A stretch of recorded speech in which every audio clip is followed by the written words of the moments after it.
E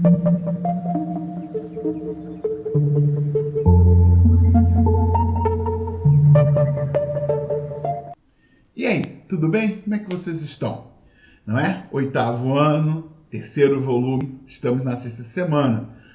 Estamos gravando para a sexta semana, na verdade, né? Porque semana passada estávamos na escola. Então nós estamos gravando para podermos dar sequência ao nosso estudo virtual assincrônico, né? Então a gente está aí nessa questão que vocês podem, né, voltar várias vezes para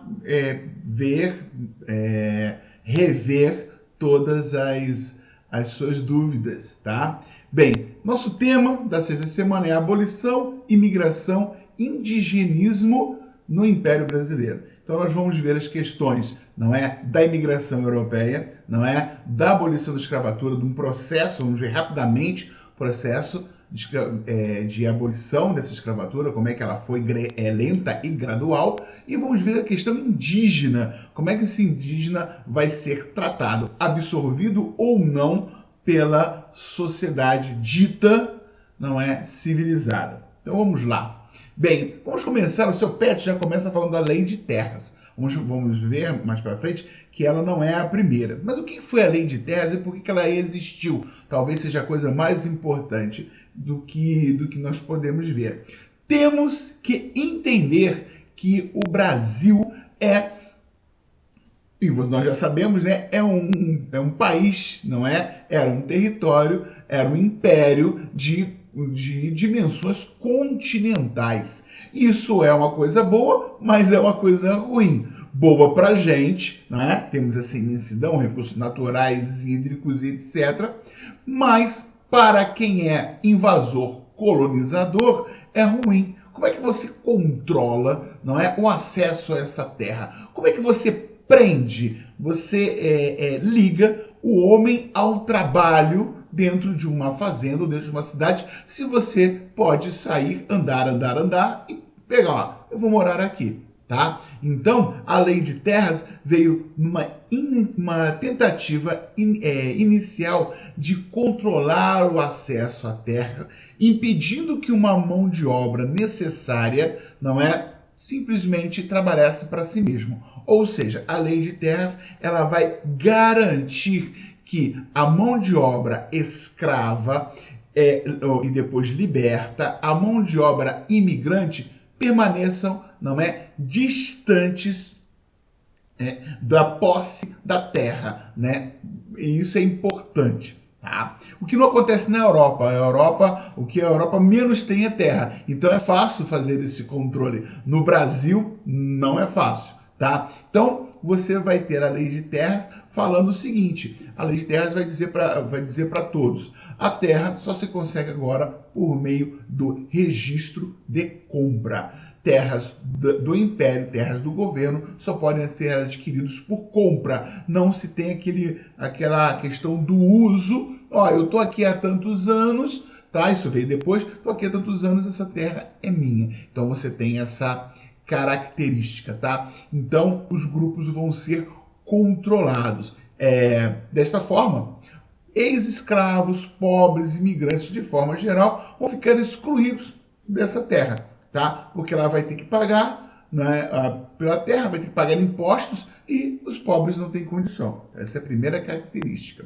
Bem, esse acesso à terra é interessante que o seu PET coloca os indígenas. Os indígenas já estavam aqui, eles já tinham esse acesso à terra. O que vai acontecer é sua expulsão e falar assim: ó, se você quiser a terra que já era sua, porque agora nós a tomamos de vocês, vocês vão ter que pagar. Isso não faz muito sentido, né? Os indígenas permaneceram na terra, nós temos hoje problemas com a questão do marco, né? O marco temporal, né? O marco originário, falando assim: olha, essa terra não é mais de vocês. Vocês moraram aqui, mas a terra não é mais de vocês. Então nós temos esse problema, tá? Os ex-escravizados, os libertos, né? Os mestiços, aqueles que não que eram miscigenados, também vão ter dificuldades desde a colônia a ter, no caso aí, Seis Marias, que não faz muito sentido para os negros, para os pardos, os caboclos, tem um sentido, aí você possa da terra. O indígena, isso não é muito efetivo, mas basicamente você vai ter o quê? Você vai ter o extermínio, o genocídio desses povos, não é? Na colônia se fazia a guerra justa, não é? Aquele que não aceitasse ser catequizado, não aceitasse Deus, seria escravo, né? Ou você aceita Deus, ou você é escravo.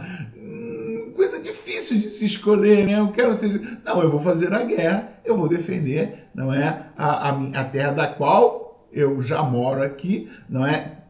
Por incontáveis tempos imemoriais. Então você não tem essa característica para os indígenas. Bem, uma coisa o seu Pet fala de forma correta, né? Que este processo, né, de tomada, de invasão, de morte, de violência, ela vai permitir uma concentração fundiárias. O Brasil é um dos países com maior concentração de renda e, logicamente, maior concentração de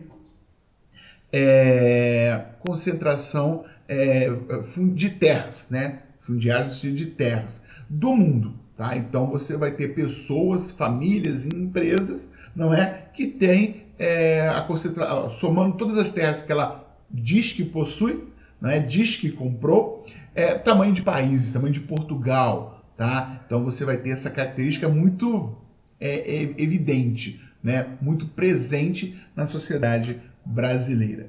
Bem, da colônia para a proclamação da República, para a libertação, né? Para o fim da escravidão, você vai ter uma substituição da mão de obra escravizada. A pergunta é, por que essa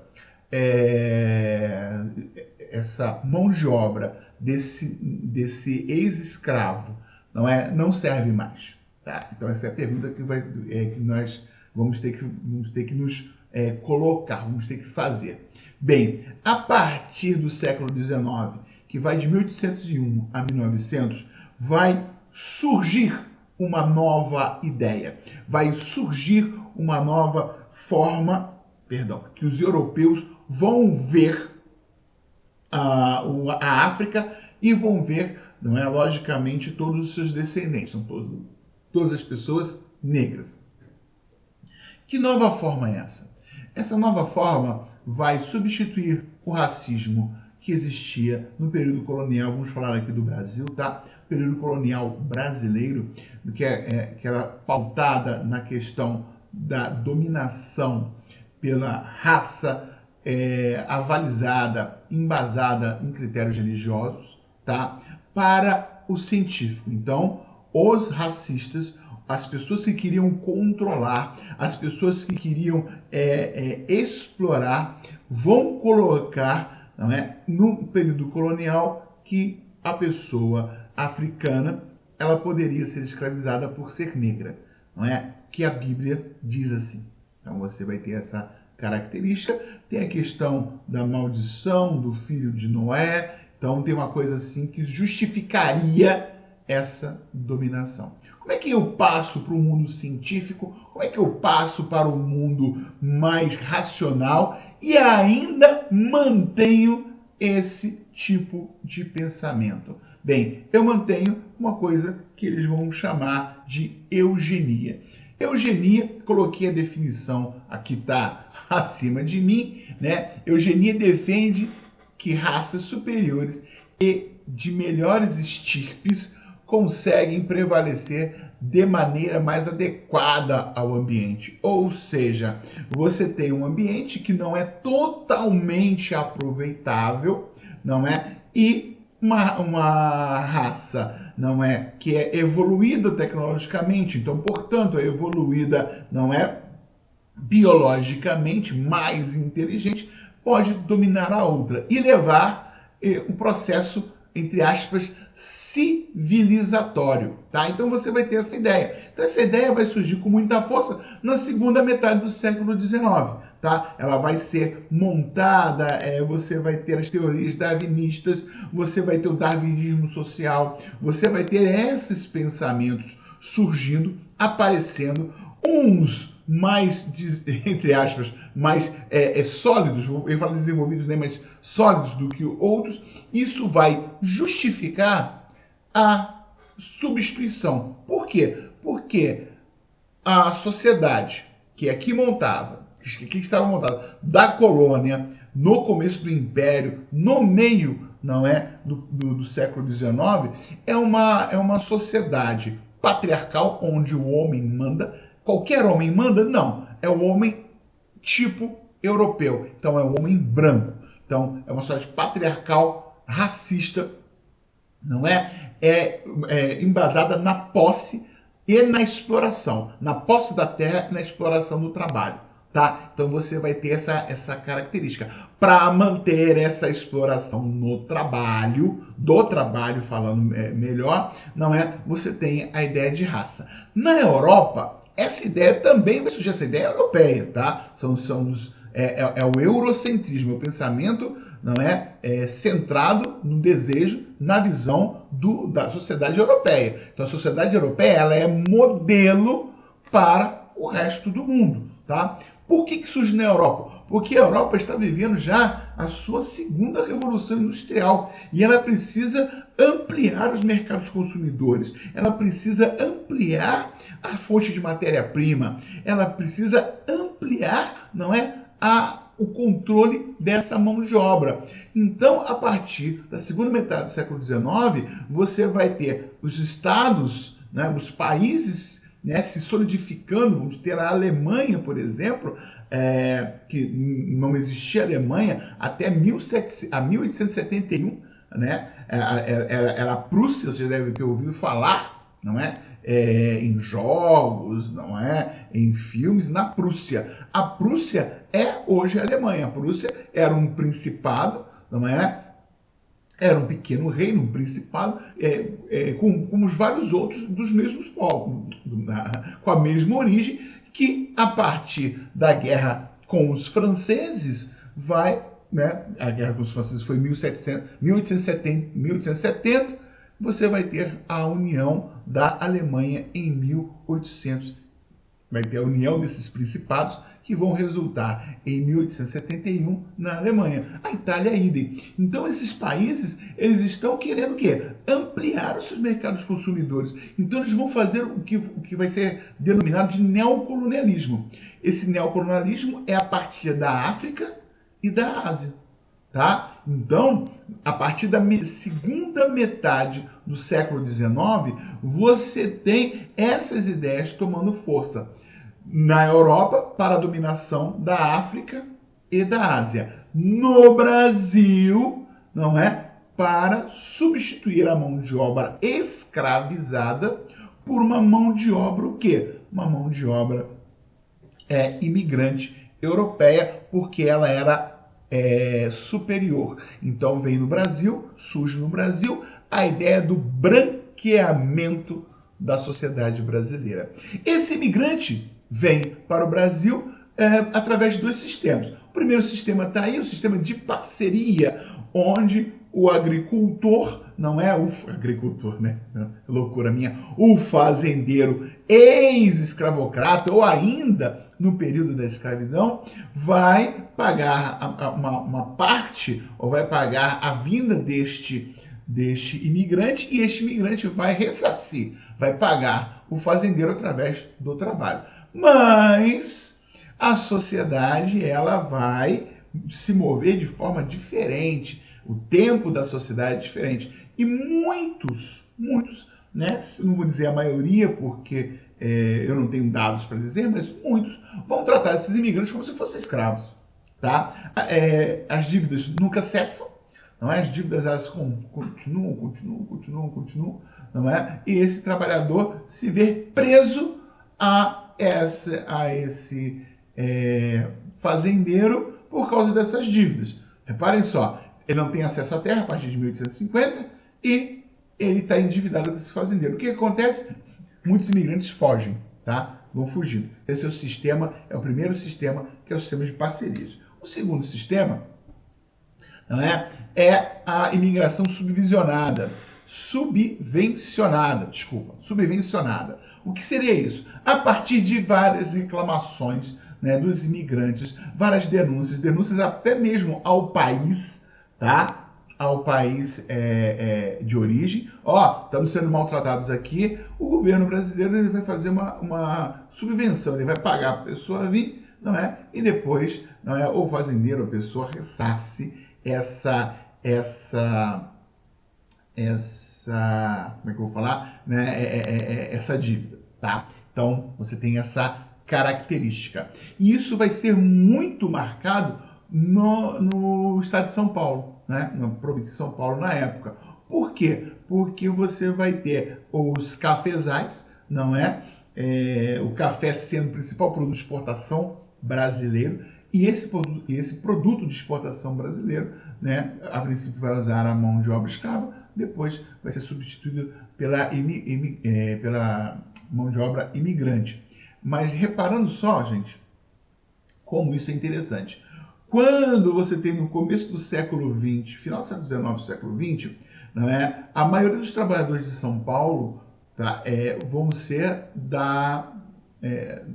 imigrantes, né, de origem europeia e, por exemplo, no Rio de Janeiro vão ser de escravos. Tá? Isso vai acontecer, é um dado que se tem sobre os trabalhadores nas fábricas de tecido em São Paulo e no Rio de Janeiro. A maioria de São Paulo são de imigrantes, não é? Principalmente vindo da Itália nesse primeiro momento, mas depois da Alemanha e de outros países europeus. Tá? Por último vão vir os japoneses, porque a sociedade, não é, a elite, a classe exploradora brasileira, ela não gostava muito, não é, do japonês, tá? Está registrado em vários anais de várias revistas, revista Histórica e Geográfica Brasileira é uma que vai ter várias falas sobre isso. Isso vai ser discutido na Câmara, na Câmara Federal, tá? Então isso vai ser uma discussão da elite nacional, tá? Quem traz, quem não traz. Tá? E no Rio de Janeiro você vai ter, como você não tem essa classe exploradora, né, de agricultores, né, de fazendeiros, o Rio de Janeiro está enfraquecido, a maioria dos trabalhadores usados são, né, de origem afrodescendente, são os ex-africanos, ex-escravizados são os negros. Tá? Então você tem essas características. Bem, aí nós vamos fazer as análises e as críticas do texto do Pet, que ele é bem...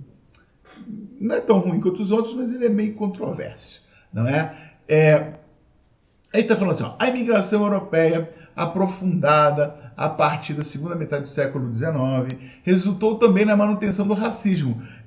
É o contrário, tá? Por que é o contrário, Alan? A elite, mania de chamar de elite, a classe exploradora, patriarcal, escravocrata, está se transformando, não é? Está se transformando, se modernizando, né, para o trabalho capitalista assalariado, ela vai escolher esse tipo de troca de mão de obra por causa do racismo. Não é a imigração que vai, não é, dar origem ou vai manter o racismo. É o racismo que traz essas pessoas, tá? Então, resultou também na manutenção do racismo. Não mantém o racismo. O racismo existe, os imigrantes existem por causa do racismo, tá? Essa é a ideia. Do preconceito, da exclusão dos negros, pardos e indígenas. Os indígenas nós vamos ver depois que é uma coisa até mais grave. Mais grave, não tem mais grave, né? Acho que é pior, não é mais grave, é pior. A população escrava e afrodescendente, que sofria com a violência física, passa a ser preterida, trocada, em relação aos trabalhadores de origem europeia. Isso ocasionou uma severa dificuldade de inserção no trabalho e na sociedade. Olha, isso eu acho que não é um erro, mas é um equívoco. tá? E isso ocasionou uma severa dificuldade na inserção, como se estivessem fora da sociedade. O negro escravizado, liberto, afrodescendente, pardos, mamelucos, não é? Mestiços, né? Nós não tivemos dificuldade de inserção. Nós estávamos num lugar, não é? E este lugar era o nosso. É um lugar o quê? Excluído do processo, né, de divisão da riqueza, tá? Essa é a questão. Não é? Ele não vai se inserir. Ele está na sociedade. O lugar dele é esse. Para a elite exploradora, não é? Esse é o lugar. Como os marxistas falam, é um mercado de reserva de trabalhadores. Você chama os trabalhadores principais, que vão ser esses trabalhadores europeus, que são considerados superiores. Então, a manutenção está aí. Esses escravizados afrodescendentes, né, que já estavam excluídos, permanecem excluídos, não é? Eles são inseridos numa parte da sociedade na qual eles estão no lugar deles na visão dessa elite exploradora. Tá? Então você tem essa característica. Essa população acaba vivendo em péssimas condições, permanece em péssimas condições, realizando trabalhos sazonais e sem vínculos. Continuam, porque o vínculo anterior era da escravidão, era da posse da pessoa física. A pessoa era uma propriedade. Então, a exclusão permanece. Ela não é inserida dentro do mercado de trabalho, tá? De forma digna. Ela é inserida como mercado de reserva. Precisamos, eles começam a trabalhar para a gente, não precisamos, nós mandamos ele embora. Isso é do sistema capitalista. O Brasil, de um sistema escravocrata, não é? Vai passar para um sistema capitalista, do modo de produção escravocrata para o modo de produção capitalista. Isso vai acontecer na Inglaterra. A Inglaterra vai ter os trabalhadores e reservas de mercado. Na França, na Alemanha, todos eles vão ter a mesma coisa. É uma característica do sistema capitalista. Você tem uma massa de trabalhadores que estão nas fábricas, que estão nas indústrias, que estão no comércio, e você tem uma massa de pessoas com potencialidade para trabalhar.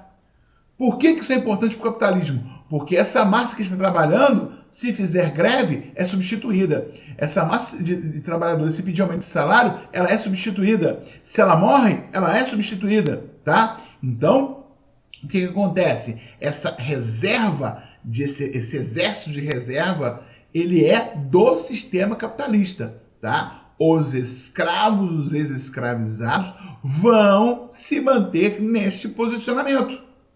Tá? Então você vai ter essa característica. Tá? E essa é a herança, essa população continua se mantendo. Nós vamos ver como é que isso vai ser feito. Eu acho que é no próximo slide, como é que isso vai ser feito. Né? Atualmente com desemprego, tem menos escolaridade, nós vamos ver o porquê isso. Tá? Bom, no século XIX foi marcado pela luta da abolição. Tá? Então você vai ter aí... Alan, por que aconteceu a abolição?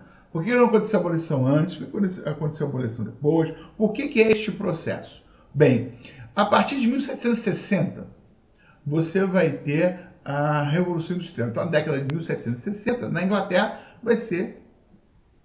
Não é o início, é escolhido como início da Revolução Industrial. Por quê? A Revolução Industrial é uma transformação do modo de produção, então baseado na terra, na servidão, para ser baseado, né, na produção, no trabalho assalariado. Tá? Então você tem essa característica. A década de 1760, a partir dela, é porque você vai ter mais fábricas, um pico de produção, não é? Você vai ter a perda da terra desse servo, não é? Para fábricas, para criação de ovelhas, produção de lã. Então você vai ter toda esta característica, tá?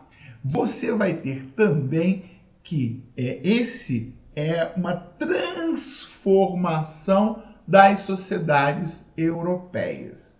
Assim como você estava tendo a Revolução Industrial, você também tem a ciência, não é? Como um novo patamar, e você vai ter, né, o eugenistas, que vai ser a questão escolhida para se manter a exploração, mas você vai ter outras pessoas também. Você vai ter a Revolução estadunidense, você vai ter a Revolução Francesa, e você vai ter a Revolução de 1848, não é? Que é uma revolução da Comuna de Paris, não é? Que é a verdadeira revolução por direitos dos trabalhadores. Então você vai ter, nesse processo revolucionário, uma nova forma de pensar. Tá? Uma nova, por exemplo, na Revolução Francesa de 1789, e teve um momento que os revolucionários eles vão acabar com a escravidão até vão dar a liberdade, né? A ideia não era essa, né? É dar a liberdade até nas colônias francesas, acabando com a escravidão. Depois ela volta. Depois a escravidão volta, tá? Então você vai ter essa característica. Então, perdão, gente. Né? Então você vai ter essa característica. Que característica é essa? Característica de todo homem ser livre. Esse é o discurso do iluminismo. Esse é o discurso da Revolução Francesa. Então você vai ter o modo de produção, não é? O modo de produção transformando para o assalariado, para o capitalista. Você vai ter essas ideias abolicionistas e você vai ter a própria resistência, não é? Aqui dentro, não é? Que sempre existiu. Os quilombos na época colonial, né? As fugas são a compra da liberdade, da alforria, são formas de resistência à escravidão, né? Eu quero ser livre. Aí tem um pequeno quadro, que não está no seu pet, esse é um quadro que nós montamos, não é? Que vai fazer... Está faltando até uma lei aí, que é 1831, todo o escravo, todo o africano escravizado que chegasse aqui no Brasil, ele estava liberto. É uma lei chamada de lei, para inglês ver, que não pegou. No Brasil, lei não pega, né? Nós temos essa característica. Fazemos leis para aplacar alguma demanda, mas nós não colocamos efetivamente a lei para funcionar. Então, ela existe, mas não funciona. Tá? Então, o Brasil ele não é um país republicano, né? É um país, né, do conchavo. Tá? Então, em 1837, primeira lei da educação brasileira, os negros não podem ir na escola. Tá? Na população pobre hoje, com pouco acesso escolar, que não vai, ou que estava indo para a faculdade, agora está sendo dificultado a ida para a faculdade, tem um motivo. Né? Conhecimento é poder. Então, quanto mais se conhece, mais se reivindica. Quanto mais se reivindica, você sabe aquela ladainha. Para controlar o povo, coisa e tal, que é um clichê, mas é uma verdade. Então, olha só, em 1837, o negro era proibido de ir à escola, estudar. Tá? Lei de terras, é que nós falamos, em 1850, tá? Acesso à terra. Aí você vai ter a lei do ventre livre, não é? Quem nascia livre, tá? Então, a partir de 1871, toda criança que nascesse após aquela data seria uma criança livre, estaria ligada a sua mãe, ao seu senhor, né? Ao seu dono, senhor não, ao seu proprietário, até os 8 anos de idade, depois ele podia sair pelo mundo. Claro que ele não saía, ele se mantinha lá, tá? Lei de sexagenário, tá? De 1885, no qual quem chegasse aos 60 anos era livre, tá? Se chegasse, para você ter uma ideia, a média de vida de uma pessoa escravizada era de 10 a 15 anos. 10 anos na média, 15 anos na sorte, tá? Então você tem essa característica. Em 1888, você vai ter a abolição. Foram 388 anos, não é, de escravidão efetiva no Brasil, tá? E você vai ter uma lei posterior, que é a lei dos vadios e capoeiristas, que vai proibir qualquer reunião de ex-escravos no Brasil. Ou seja, uma das diversões era a capoeira, não é? Isso, ou em residências, tá? Então, o que vai acontecer? Os cultos religiosos, os capoeiras, as reuniões, a forma das pessoas se organizarem era proibida por lei, tá? Então você tem essa característica. A lei dos vadios e capoeiras, não é? O ex-escravo que estivesse sem trabalho seria preso. Então você tem essa característica que controla ainda a vida desse ex-escravizado, tá? Bem, no final da escravidão, o número de escravizados não chegava a 10% da população total da época. O Brasil foi o país, não é? A colônia, o país, o império que mais trouxe pessoas escravizadas, que mais comprou essas pessoas, tá? Só que, mas só 10% da população. Essa ideia vai dar uma noção. A escravidão no Brasil ela foi mais amena. Nenhum processo escravocrata é ameno, tá? Você transformar uma pessoa em coisa não é ameno. Esse é o primeiro ponto. Segundo, você vai ter duas características. A primeira delas é que você vai ter a busca desse escravizado por liberdade, tá? Então a liberdade sempre vai ser buscada, fugindo ou comprando, tá? Então você vai ter mais escravos alforriados e libertos, escravos não, ex-escravos alforriados e descendentes desses escravos no Brasil do que escravizados. Esse é o primeiro motivo. Então a busca constante da liberdade, tá? Então é uma forma de resistência. Essa é a primeira coisa que nós temos que pensar. Segundo, a escravidão no Brasil era extremamente, toda escravidão mas no Brasil é extremamente violenta, tanto que esses escravizados, eles tinham uma média de vida de 10 anos, 15 anos com sorte, tá? Então você tem essa característica. Vai existir pessoas que vão, sim, pontos fora da curva, tá? Vão existir pessoas que vão viver 20 anos, 30 anos, 40 anos como escravos. Mas são pontos fora da curva. A esmagadora maioria vai ter essa média de vida, tá? Então nós temos que pensar nisso. Bem, aí nós temos que entender que a escravidão foi um processo extremamente violento, tá? Isso tem que ser colocado. Parece que aconteceu coisa e tal. Não, foi extremamente violento. Foi desagregador das sociedades africanas, né? Na África. E você vai ter aqui essa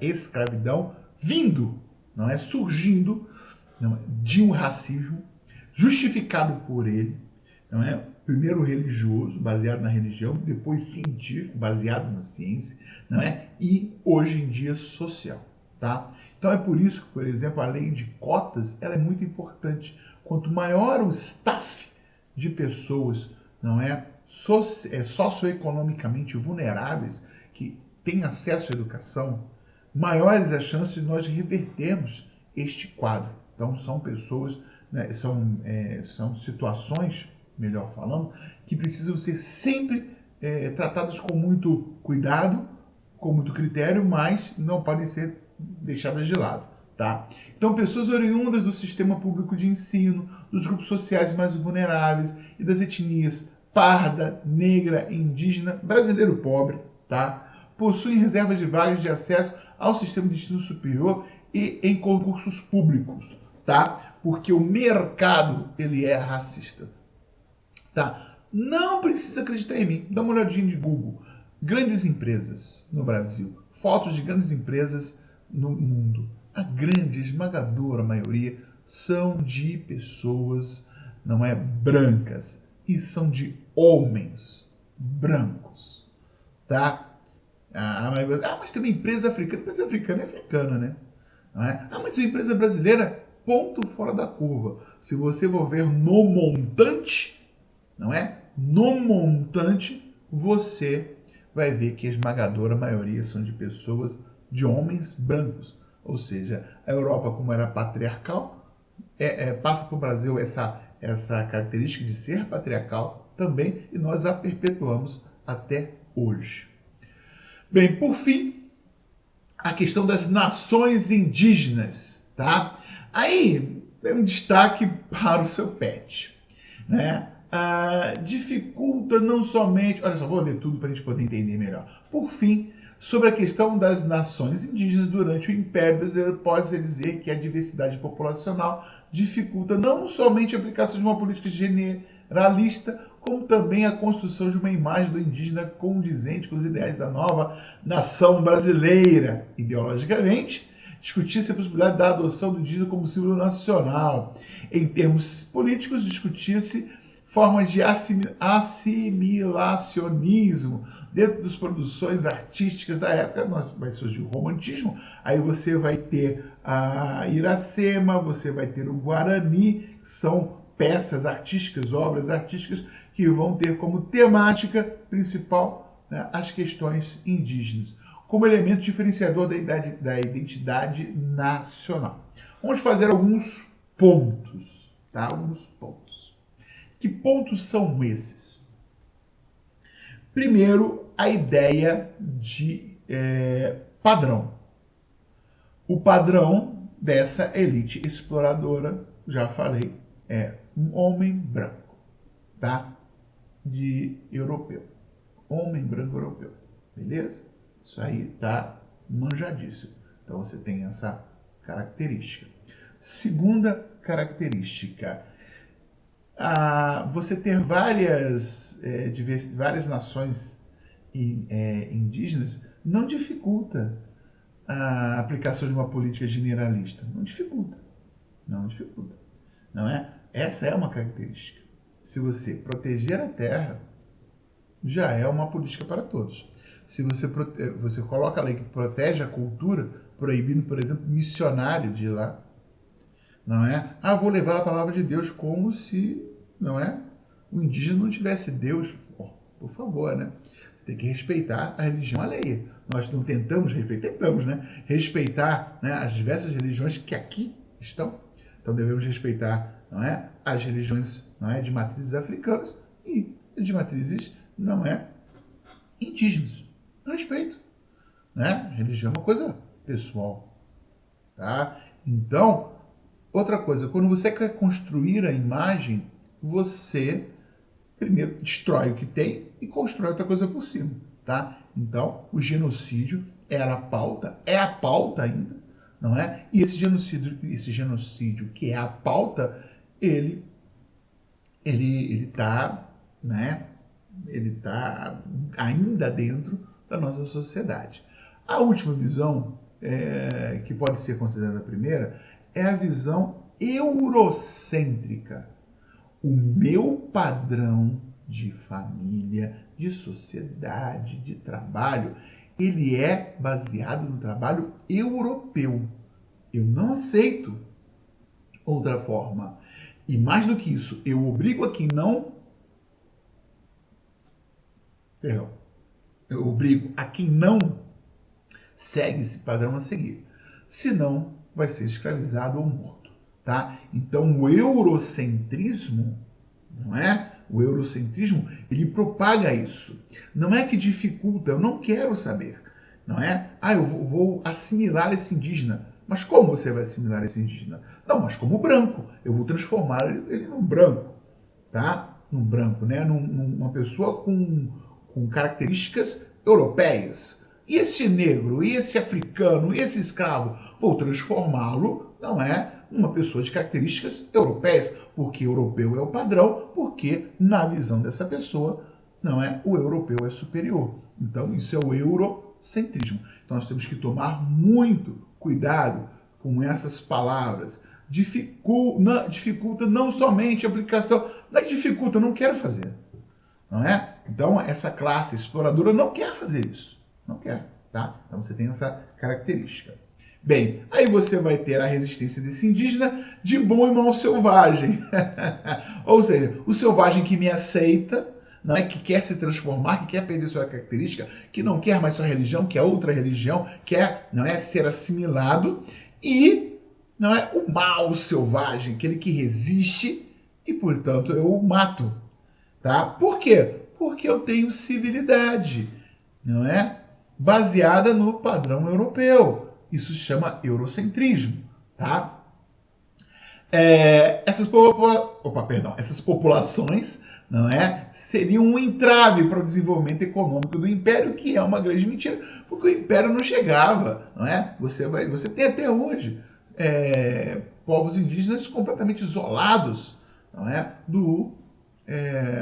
da dita civilização.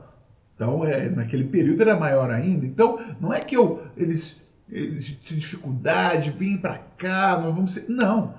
Ou você me aceita como eu sou, não é? Ou você aceita a minha imposição, ou você morre. Tá? E o Império, o desenvolvimento econômico do Império, isso é mentira, porque estava baseado no trabalho escravo. Nem ia assimilar esse indígena, não é? Com trabalho assalariado, não, isso não ia acontecer.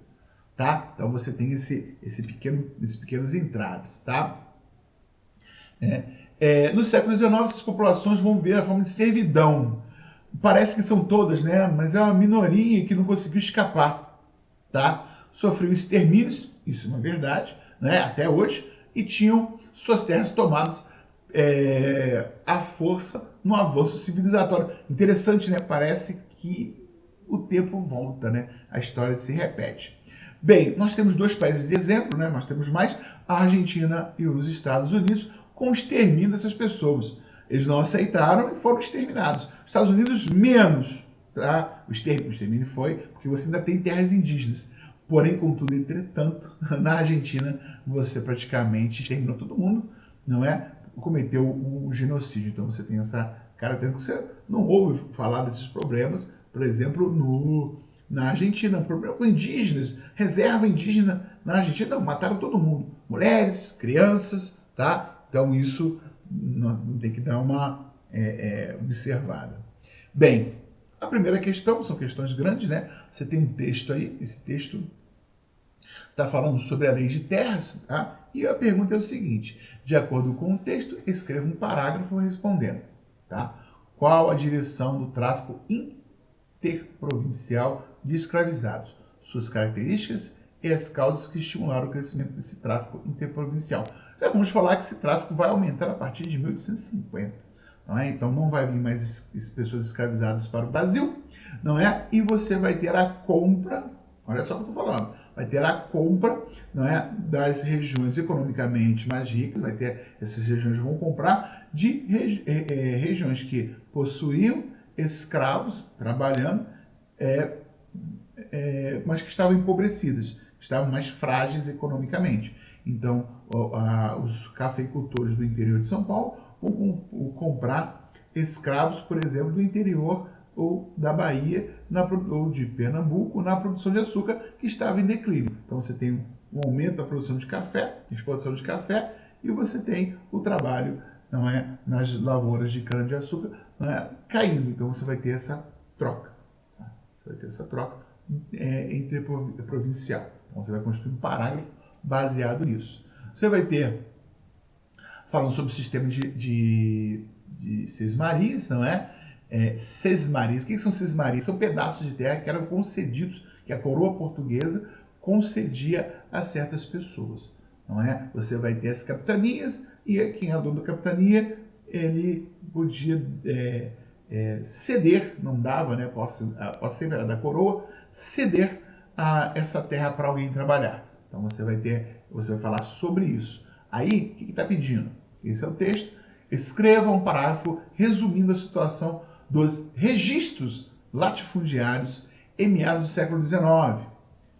Os objetivos da lei de terras, já falamos sobre isso, e esses objetivos foram alcançados. Então a lei de terras, porque o seu texto está falando assim, ó, a lei de terras serviu para demarcar isso no papel, na prática para afastar, né, ex-escravizados e imigrantes do contato, da posse dessa terra, para prender eles, né, dentro das fazendas, das indústrias, das cidades, porque ó, quero sair por aí, quero ter uma terra e coisa e tal. Não, aqui tem muito, não pertence, você pagar, você tem dinheiro, não tem, então continua trabalhando aí, meu amigo. Fica aí na fazenda, fica aí na indústria, quietinho, porque você é nossa mão de obra, tá? Então você tem essa característica. Terceira pergunta, né? De alternativas, no século XIX, a imigração europeia para o Brasil foi um processo ligado. Então, tá lá as alternativas, vai ser ligado ao quê? E, fim. Vamos lá. Então, aqui, peraí. Vamos aqui. Então tá. Gente, espero que tenham entendido. Qualquer dúvida, me chama no WhatsApp lá. E eu espero que vocês assistam a aula e façam o formulário da semana 6, tá? E se bobear, logo estaremos gravando outra aula para vocês. Um abraço, não é? Usem máscara, álcool em gel, se protejam. Até a próxima.